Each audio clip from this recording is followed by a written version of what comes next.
There came to a country town one day when I was a boy at school. A circus with a clown, likewise a bucking mule. The clown announced the scheme they had, spectators for to bring. They'd give a crown to any lad who'd ride the mule round the ring.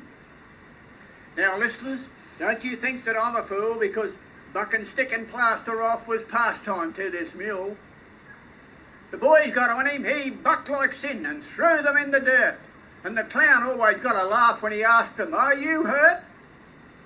But Johnny Dacey came one night, the crack of all the school. And Johnny said, "I'll win the crown all right, bring out your bucking mule." And the elephant went off his trunk, and the monkeys played the fool, and all the band got blazing drunk when Dacey rode the mule. But then came a galling shout of laughter as the clown reached somewhere down inside his pants and pulled out a paper crown. He placed the crown on Dacey's head, and poor old Dacey looked a fool. "Here's your crown," the crown said, "for the riding of the mule." And the band struck up with tally-ho and rule the Tanya rule, and young man from Australia too, when Dacey rode the mule.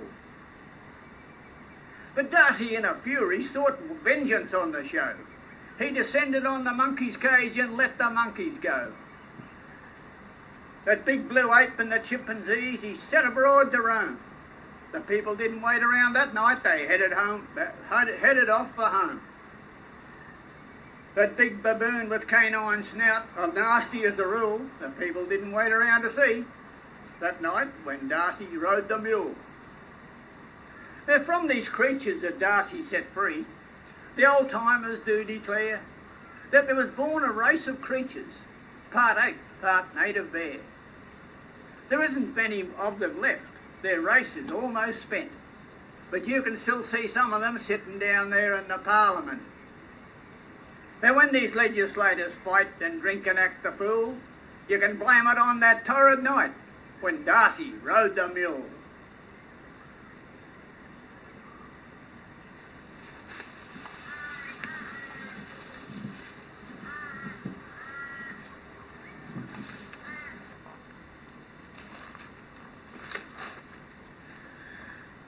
The strongest creature for his size, but least equipped for combat, that lives beneath Australian skies, is Weary Will, the wombat. He digs his homestead underground, he's neither shrewd nor clever. Kangaroos might leap and bound, but wombats dig forever. The boundary rider's netting fence excites his irritation. It is to his untutored sense his pet abomination.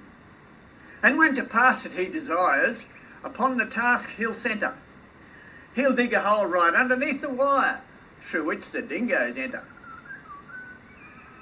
And then they strive to fix the hole with logs and sticks and rubble. But Will Wombat comes along and digs it out again without the slightest trouble. The boundary rider bows to fate, admits he's made a blunder, so he rigs a little swinging gate to let Will Wombat under.